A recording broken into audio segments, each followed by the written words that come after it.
Salam sejahtera untuk kita semua. Selamat datang dalam perkuliahan Teknologi Sediaan Farmasi Mikropartikel di Fakultas Farmasi Universitas Indonesia.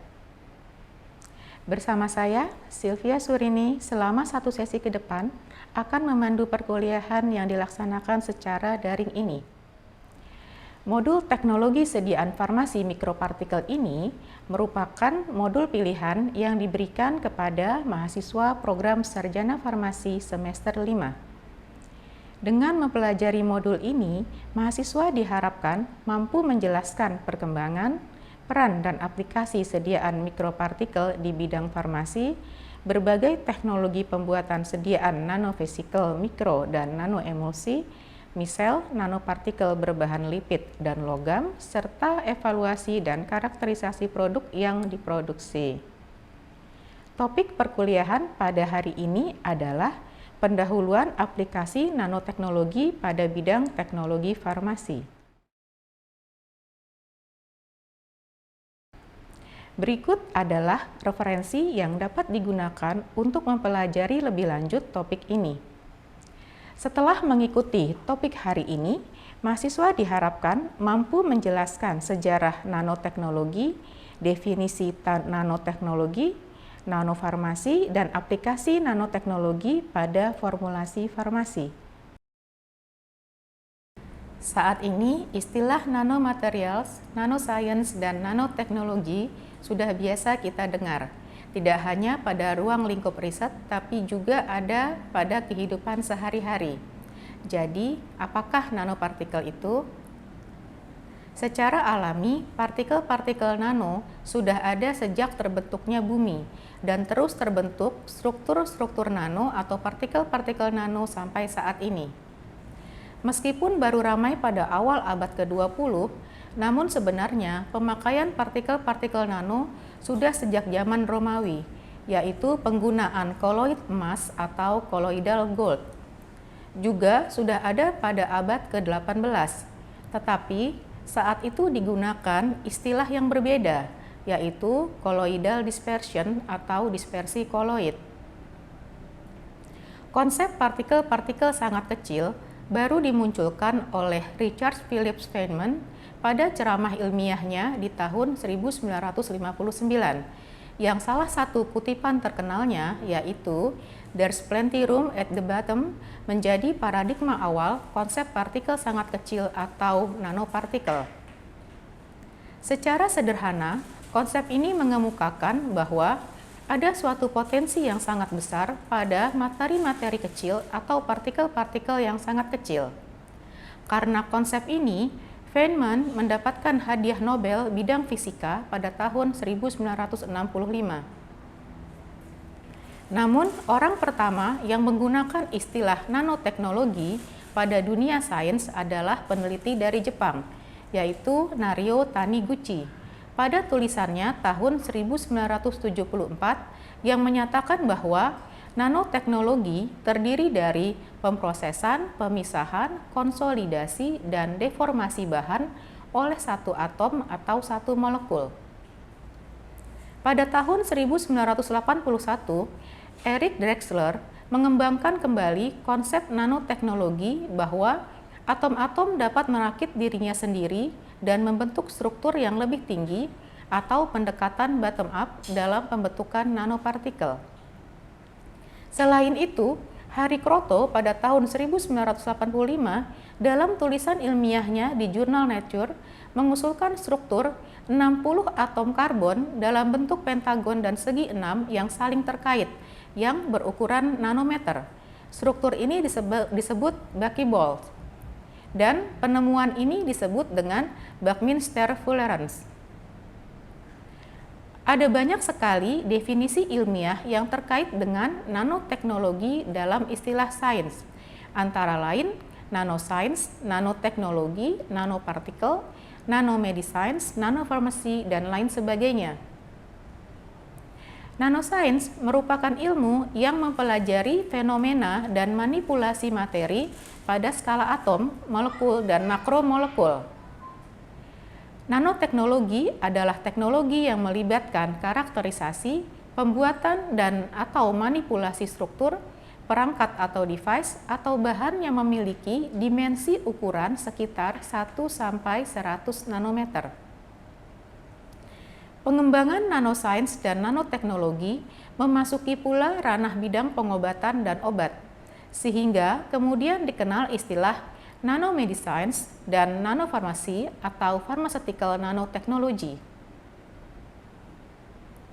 Nanomedicines adalah aplikasi nanoscience dan nanoteknologi pada bidang pengobatan. Lingkup nanomedicines adalah ilmu dan teknologi nano untuk mendiagnosis, mengobati, dan mencegah penyakit, meningkatkan kesehatan manusia, menggunakan alat molekuler dan pengetahuan molekuler dari tubuh manusia.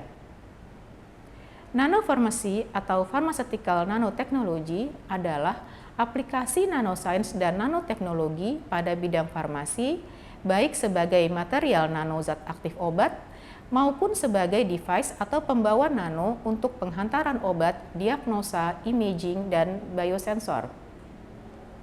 Selain itu, dalam bidang pembuatan sediaan obat atau farmasetika, istilah pharmaceutical nanotechnology atau nanoteknologi farmasetika didefinisikan sebagai teknologi yang melibatkan karakterisasi, pembuatan dan atau manipulasi struktur, perangkat atau device atau bahan yang memiliki dimensi ukuran sekitar 1-100 nanometer. Meskipun istilah umum nanoteknologi adalah melibatkan partikel-partikel berukuran antara 1-100 nanometer, nanopartikel untuk aplikasi farmasi ini tidak secara ketat mematuhi ambang batas ini. Nanopartikel farmasetik dapat didefinisikan dalam rentang ukuran yang lebih luas, antara 1-1000 nanometer, sehingga dapat mencakup semua jenis bahan nano. Nanopartikel farmasetik sebagai pembawa sistem penghantaran obat dikembangkan pertama kali oleh Spicer dan tim pada sekitar tahun 60-an akhir. Kemudian pada awal tahun 70-an, telah diproduksi nanopartikel dari poliakrilamid tersambung silang sebagai pembawa obat. Struktur nanopartikel farmasi biasanya mengandung obat atau zat aktif yang terlarut, terjerap, teradsorpsi, atau menempel pada material nanopartikel. Karena itu, berdasarkan posisi zat aktif pada sistem nanopartikel, nanopartikel farmasetik dibedakan menjadi dua tipe, yaitu tipe nanospheres dan tipe nanokapsules. Pada tipe nanospheres, zat aktif obat terdispersi pada seluruh bagian nanopartikel atau tipe matriks.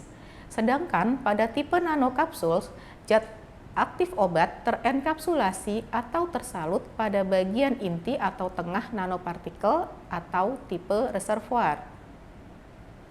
Produk nanopartikel farmasetik memiliki beberapa karakteristik sebagai berikut. Yang pertama, memiliki ukuran lebih kecil daripada sel. Kedua, memiliki luas permukaan yang besar. Dan yang ketiga, memiliki permeabilitas sel tinggi karena adanya efek IPR atau Enhanced Permeability and Retention Effect. Dan yang terakhir, memiliki bentuk yang unik, antara lain bentuk bulat, silinder, oval, tubes, dan sebagainya. Kelebihan-kelebihan nanopartikel farmasetik yaitu dapat memfasilitasi penghantaran obat menuju ke target sel spesifik.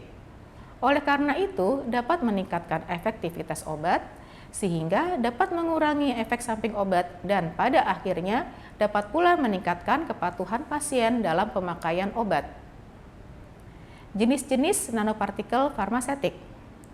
Jenis nanopartikel farmasetik dapat dibedakan berdasarkan bahan pembentuk sistemnya, yaitu sistem polimer, sistem lipid, nanostruktur logam, dan nanotub protein. Contoh nanopartikel dengan sistem polimer yaitu nanopartikel, nanokapsul, misel polimer, dendrimer, dan nanokonjugat obat polimer.